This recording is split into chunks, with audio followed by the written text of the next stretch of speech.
people that were here on time. So my name is Darien Mizuta. I'm the lead of the Ecosystem Governance Group of CEM, and I had many people in my core group and also like as talks or comments that they really wanted to get to know and be informed of what has been done in the past in the group. So I invited, I'm very glad that Liette and Tomas, who is the ex-leader, the former leader for the group, were able to be here with us and share what they have been working on before I step in as the group leader. So we're going to have as a speaker Dr. Liette Vasseur. I know everyone knows her. So from UNESCO Chair Community of Sustainability, Professor of Brock University, and of course the Deputy Chair of the CEM Commission. And also, as I mentioned before, Tomas Zuklin. Thank you, Tomas, for being here. I'm not sure I'm going to pronounce it correctly, but for University of Groningen, an associated wildlife and environment conservation community. So I'm gonna step back and let them start their presentation and talk about the principles of ecosystem governance and the work that they did in the previous years with the group. Okay, so yours. I think Liette first. Yeah, thank you. And good morning or good evening or good afternoon, depending where you are. We can move to the next slide. So yeah, we wanted to give you a bit of an history of how this came from and how gradually the Ecosystem Governance Thematic Group was developed and established, and also explain a little bit more what is ecosystem governance and what has been done until now. First of all, it's important to understand that the Commission on Ecosystem Management is related quite a lot to the adoption of the ecosystem approach by the CBD in 2000, and gradually got developed more in terms of different groups and different components that are related to the ecosystem approach, including management, but everything from ecosystem-based adaptation to nature-based solution, etc.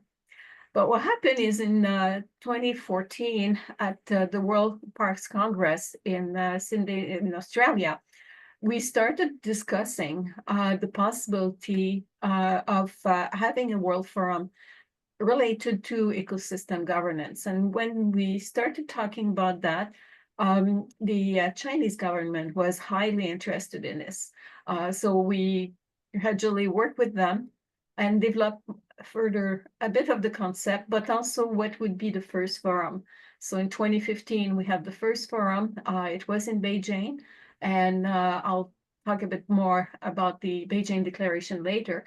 Then in 2016, we really started to work more deeply by having a path for ecosystem governance at the World Congress in Hawaii. And this is when also the Ecosystem Governance Thematic Group was established. And finally, in 2018, we had the second World Forum on ecosystem governance. Gradually, there was supposed to be another one, a third one, but unfortunately, with COVID-19, everything kind of got shuffled. And but we hope that in the future we'll be able to move ahead on this one. In 2020, this is when we also looked at how ecosystem governance can be already integrated into different other system, including the nature-based solution global standard. And I'll talk a bit more about that later. And but we know that we needed not only a proper definition, but especially having principles for ecosystem governance. Next. So going back to 2015, we had several meetings before the World Forum. And the first thing that came up is, where are we going with that? And that was at the time of IDs for Change with the United Nations. And this is really what kind of prompt a lot of us are deciding to move ahead and having this World Forum. But we needed to really get some of these bases for that. So next slide. And one thing that we kind of got a great consensus among all the organizing people in the group is that we needed to connect to, for example, the aspects of ecosystem, the ecosystem approach, but how do we make it in a way that it can really provide more than just governance itself. And this is when we thought that we needed introductory slides, and these are a few slides that were used to introduce why we needed ecosystem governance. And the first one was that ecosystem provides social and economic stability. Second slide, please, next slide. It's also related that reliable access to nature's services is essential for economic development. So trying to connect also to ecosystem services, because at that time it became really important. Next slide. And also because in 2015, there was also the adoption of the Sustainable Development Goals. And therefore, sustainable development required us to invest in nature capital. So that's the basis that we felt were important at the beginning to start building this idea of the World Forum on Ecosystem Governance. Next slide. Then gradually, it was clear that we needed to connect directly to the SDGs. So this is something that we did, and it's part of the paper. Can you click again, because it's not complete? Yeah, more and more. One more, okay. One more. One more, okay. Okay, perfect.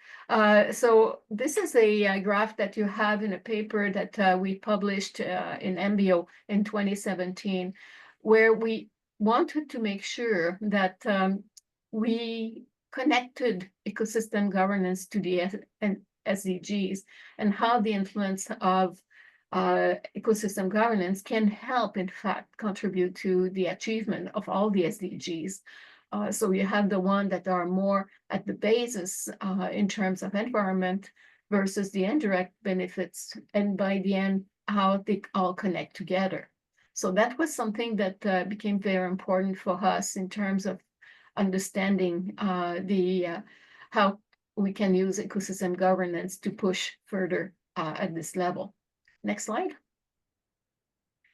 And one component that was clear that we wanted to move is the pillars, the three pillars of the social, environmental, and economic in terms of social ecological resilience.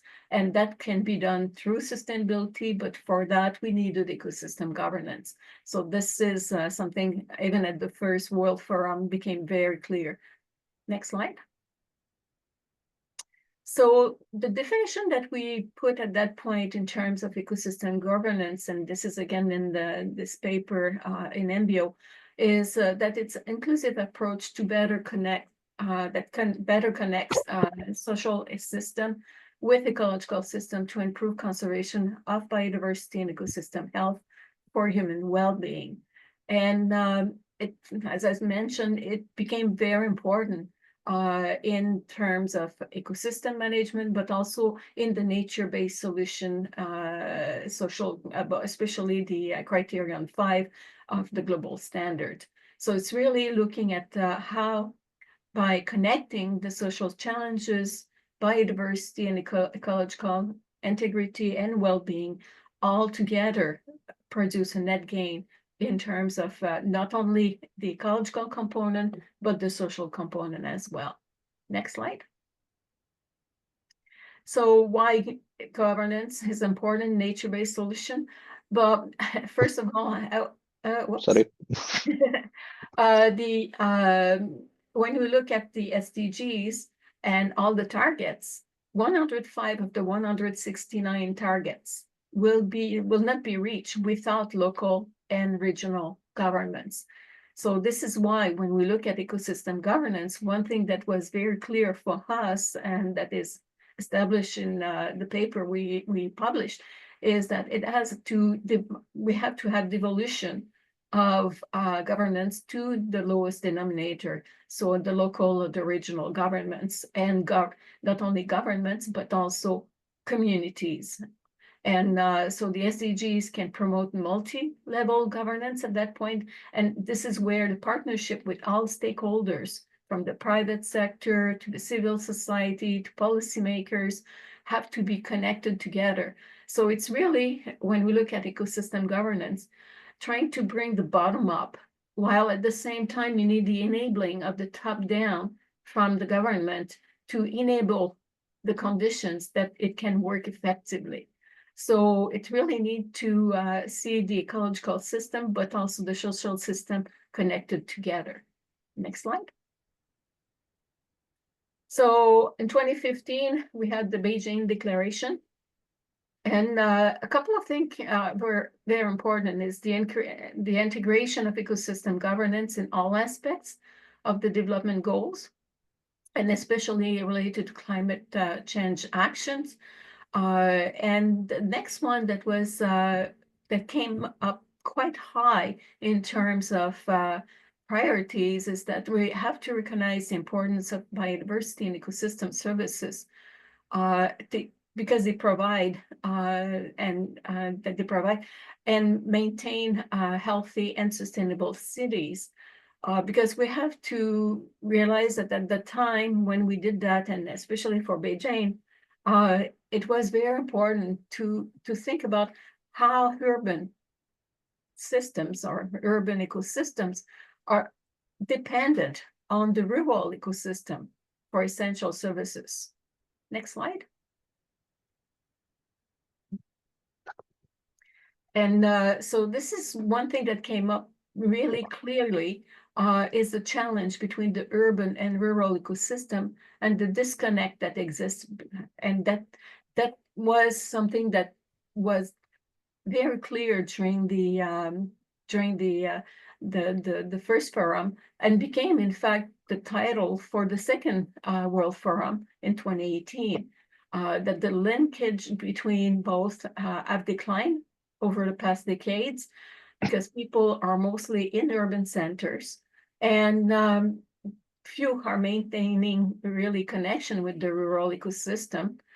And that means that the rural ecosystem is often looked as not necessarily interesting or just used for other things. And but at the same time, the survival of urban centers is coming from the rural ecosystem, because this is where the food is coming from mostly.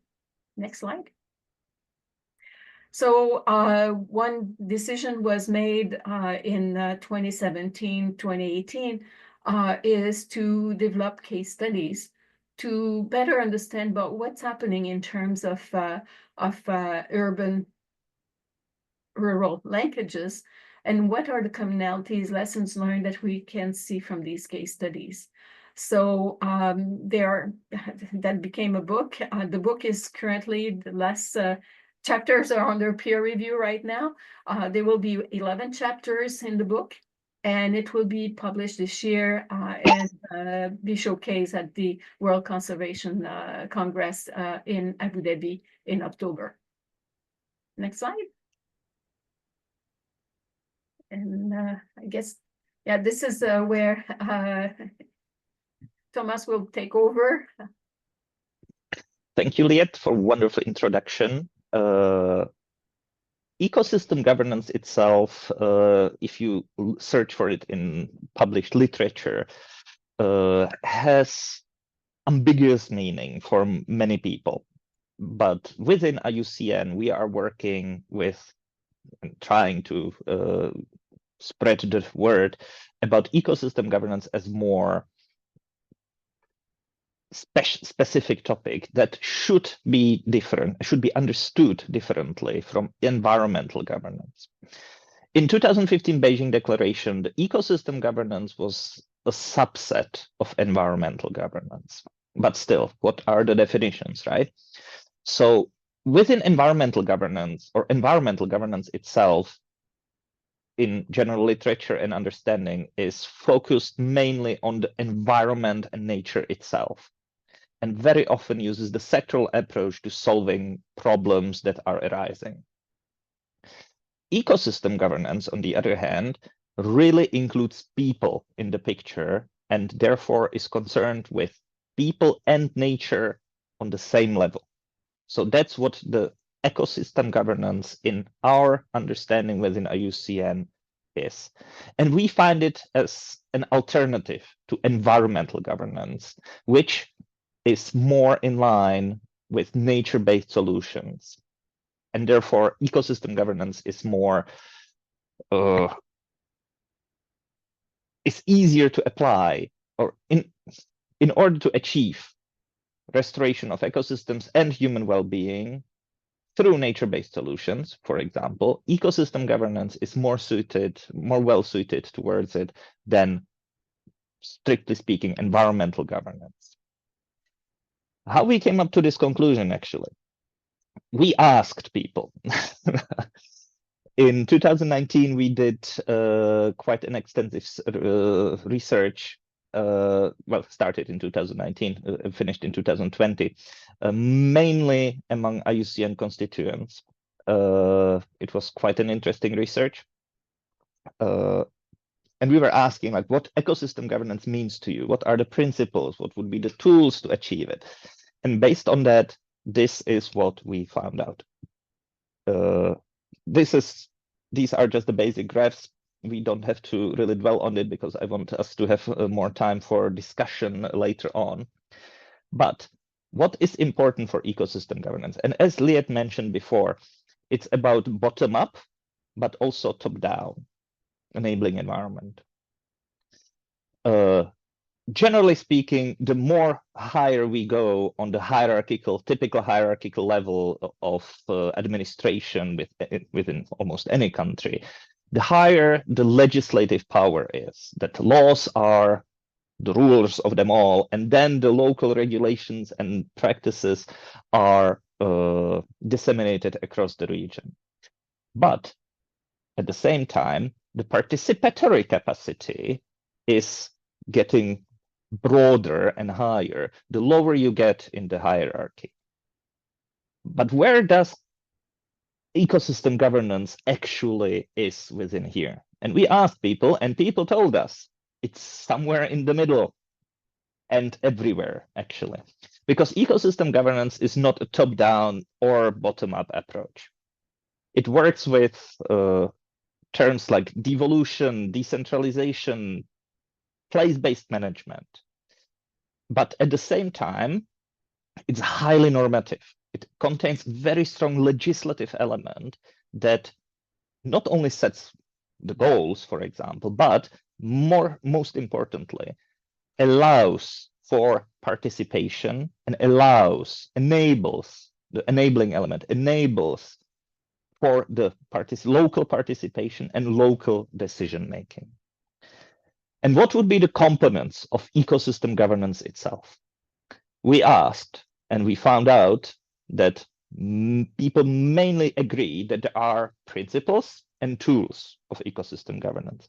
Principles themselves serve as guidance, and tools are the practical components that should be enabled by the legislative powers. And there are tools that are observing the principles. And what we'll be talking today are mainly the principles. So what are actually the principles of ecosystem governance? There are many, according to our research, or at least the areas are very broad. This is just a word map that what we actually had as answers. But in the end, we actually classify 6 principles of ecosystem governance: space, participation, sustainability, conservation, adaptability, and knowledge. So we have 6 main principles of ecosystem governance. However, their hierarchy is quite different from what you might expect, because this spider web actually shows that they are all connected. You cannot separate one from another. And for effective and efficient ecosystem governance, you need all of these principles to be present at the same time and to be connected to each other in order for the ecosystem governance to actually work as intended. And what is it to work as intended? To provide net benefit for social well-being and nature. That's what's important. First is principle of space. Ecosystem governance is place-based in its core nature, because either we're talking about administrative region or ecosystem or environmentally important area, but it's place-based in its nature. However, place-based includes connected components of place, which connects to socio-ecological systems or social ecological systems theory. Each place has very specific social makeup as well as environmental. And ecosystem governance is about the socio-ecological systems, not just the natural systems. At the same time, ecosystem governance is polycentric and multi-level. Multi-level means that it connects, or the power and the decisions comes from multiple different levels of government,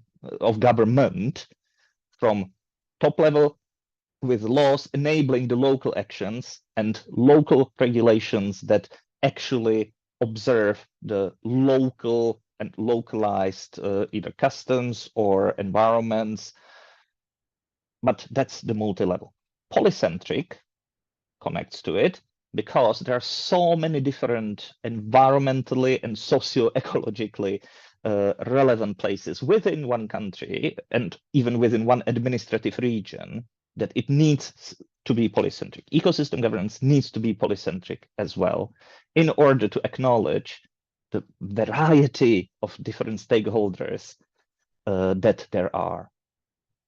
What is ecosystem governance about? It's about decentralization and devolution of decision-making.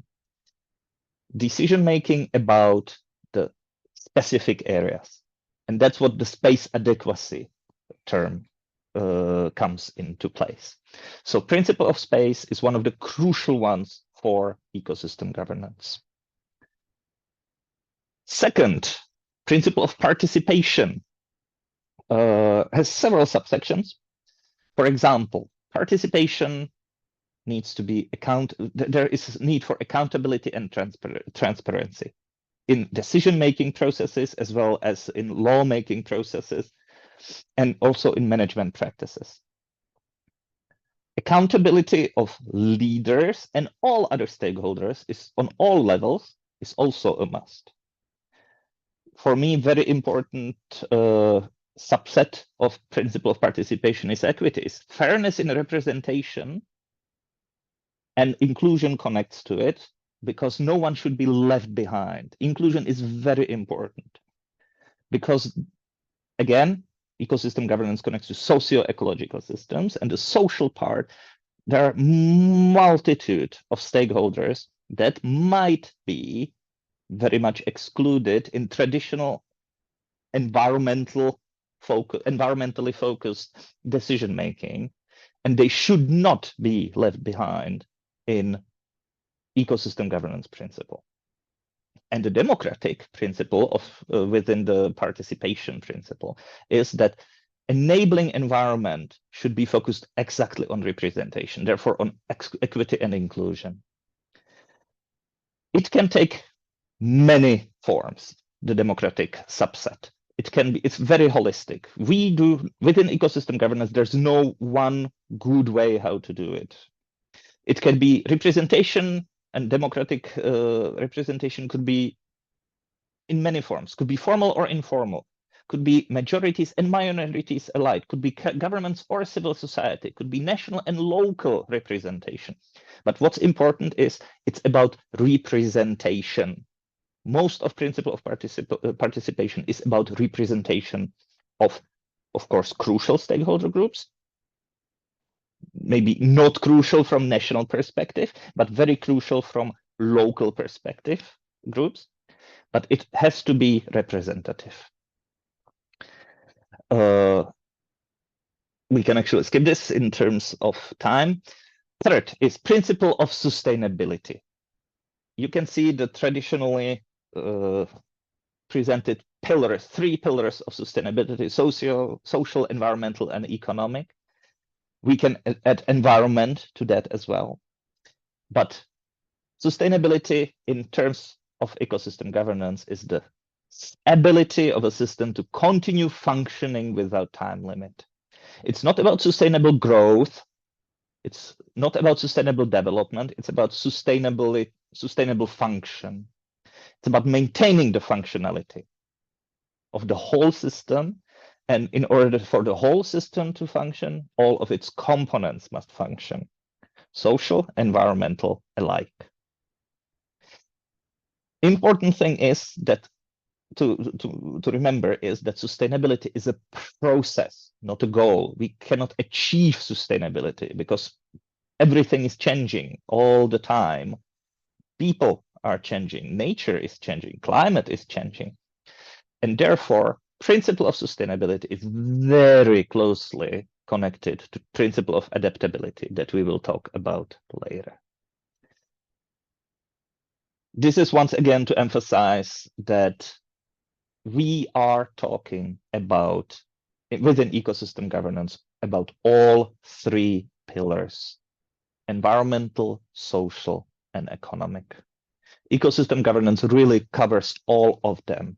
Unlike, for example, environmental governance, which is mostly focused only on the environmental circle in this Venn diagram. So again, ecosystem governance covers both 3, and they're indivisible and must be always concerned as one. Principle of conservation. Especially now in 21st century, where the loss of resources is rapid, I would say.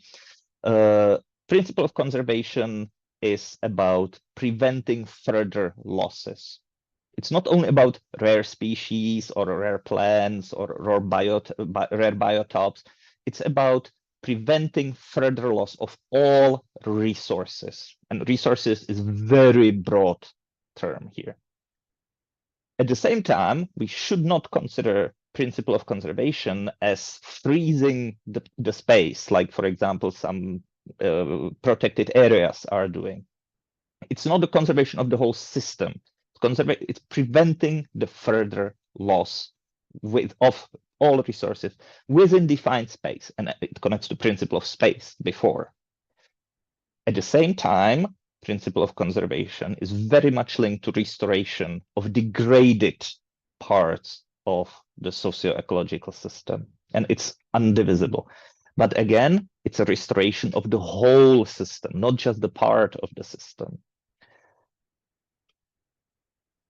Connects to principle of adaptability. In order to achieve good ecosystem governance, the decisions that are well suited for particular socio-ecological systems must be done locally. Because, of course, as we all know, there is no golden ticket, no one way how to do, one good way how to do, or not one of the best way how to do stuff. But within ecosystem governance, the decisions must be done on local level within particular socio-ecological system. So the local units must have the capacity, the flexibility to actually adapt to changing either social or environmental concerns that they have.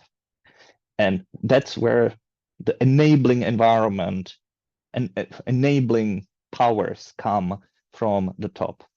top levels of government always need to allow the lower levels to choose the best option there is. And again, similar with sustainability, adaptation is a product, but here it's adaptability. It's a process that enables the reorganization of whatever is needed to achieve, again, net benefit to both social and environmental structures. And it needs to be done across all the levels of government, from the central to the very much local level.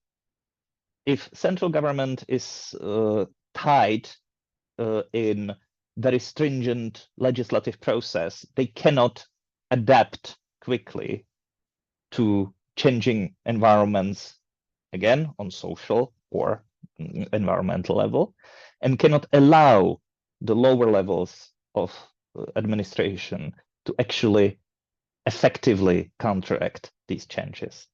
So principle of adaptability should be understood on all the levels of administration. And last but not least, we have principle of knowledge. We generally recognize three sources: scientific, local, and indigenous. And all three must be accepted and taken as serious sources of knowledge, and all should be considered when making decisions within ecosystem governance. Scientific studies may show something, but local and indigenous knowledge might prove completely different. And just because it's not peer-reviewed doesn't mean it should be considered as a lesser principle of knowledge.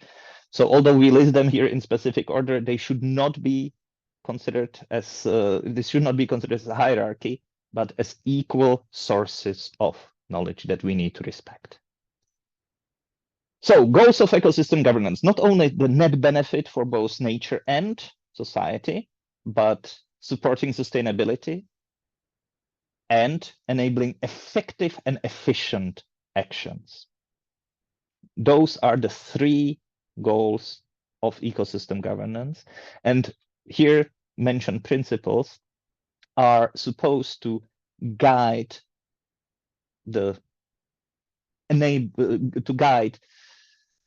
wherever we want to ecosystem governance to be implemented, to include all these elements, all these principles, to actually achieve all three goals that are presented here. And that's it, very briefly. This is what has been done on principles of ecosystem governance so far. And we are currently still in process of writing the paper. However, this is the core, what you need to know. And what we want in the future, Darien, I hope that I'm not gonna reveal something different, but something might be coming. Yeah. Okay, thank you so much, Liette and Tomas. I mean, I think we can open for questions, but I just want to give one comment just to, I think people can think if they have any questions to ask for the presenters. But I do want to comment that that's great that you did, you both did the very easy way to understand the connections between all the principles. We can see clearly that one depends on the other or enters in the other. They are not separated. And also one question and comment that I get a lot is, so can we do a framework? Can a framework be done for the diverse areas? And we can see that by this presentation that yes, we can, but I would like you to comment on that because our group is very diverse. So we have people from urban, from policy indeed, from the forests, from marine areas, for example, not the protected areas, but for example, the field of marine science. So, and people usually ask, like, is it possible to do, or does it need, in the end, we have a framework, but does we need to have a specific topics, and how can we achieve that? Like, can we have principles for each of them? Is that through case studies? What do you think? Liette, if you want to start. But if you look at nature-based solution, it's the criterion number 5 that is used for that. Usually it starts often with societal challenges. And then people have to deal with it. That is, it can be one, but usually it's many. Like, for example, if you look at about some of the work that Angela and I have been doing in the Paramos, in my case in Ecuador, in her case in Colombia, we're talking about water availability and food security, climate change. So there are several societal challenges. So at that point, you really have to work with the community. So it's, I always say in San Juan, where I work, that it's for the community, by the community, with the community that we're working and always say that when you look at the community, when you try to help a community, by the end, they should be the one taking the decisions because they are the one who will be living with the consequences at the end. It's not, a person who is external that would at that point be part of it. So this is why. So the framework has to really show the engagement, bring that together in terms of that the people who are the one that are involved should be there, the one that will have the consequences to deal with the implementation, but also any type of consequences that it's environmental or social or economic. If I may add to it, I probably understood the question a little bit differently. Framework, yes, there's definitely need for framework. However, within ecosystem governance or through the ecosystem governance lens, I'm unsure if we actually need like new specific framework for ecosystem governance itself, because we have, for example, natural resources governance framework just within IUCN. There are so many different frameworks. We have ecosystem approach, we have so many different ones. And I do not think that specific framework or developing specific framework or how to do ecosystem governance is needed, because there is no one specific way how to do it. It always depends on the local conditions, national conditions, or sub-national conditions. However, what can be applied worldwide are the principles that we just discussed. And measuring ecosystem governance can be done at least through these principles and the goals, of course. Maybe and definitely through case studies. Case studies are a wonderful way how to actually see what's been done, what are the good ways how to do it. And I urge to look more on case studies, even just people might not realize that it's connected to ecosystem governance itself. It can be my favorite, integrated coastal management, for example, implementation of integrated coastal management in specific area. How does it connect to ecosystem governance? Very much so, because national government allowed the local governments or municipal governments to actually enact these management plans. So the enabling principle is there. It's within certain space. So space principle is being fulfilled. Integrated coastal management is usually very participatory. So another criterion fulfilled, another principle fulfilled, observed. So definitely case study. Suddenly we realize, oh yeah, integrated coastal management is a way how to achieve ecosystem governance.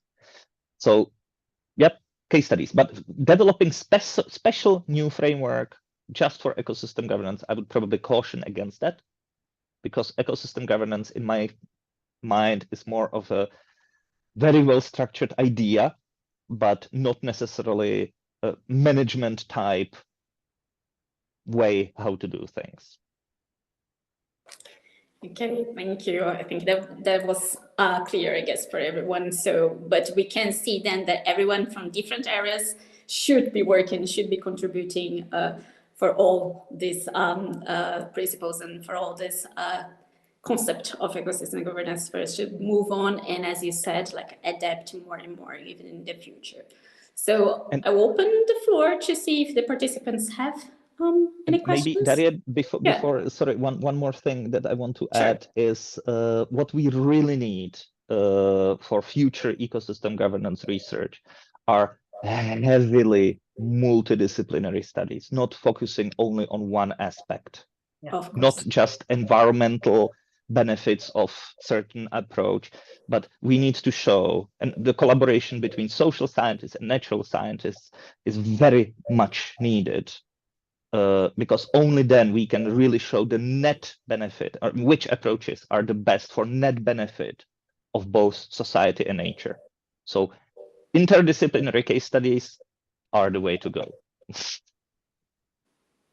I think Liette had a comment, or I don't know. Well, that's pretty much it. Yeah, it's really an interdisciplinary approach and is needed. And in fact, for real ecosystem governance in action, you need transdisciplinarity, in fact, because you really have to have the full integration of everything else. So good. That's good that we have a diverse group then.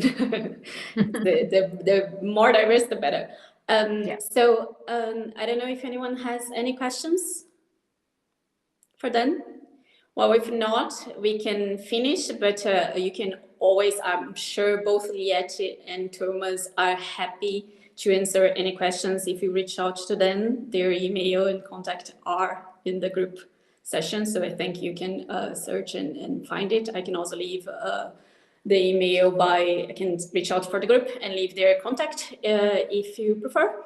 And also, I just wanted to connect, we have a next webinar, and it's going to be pretty much on the facts that Tomas was talking about of both space and people joining and contributing participatory aspects of that. So I will send very soon like the information for our next webinar, and I hope you all see you there again so we can keep developing all the ideas that we are talking here. Thank you, guys. Thank you, Liette and Tomas. Thank you. Thank you all for attending. Bye.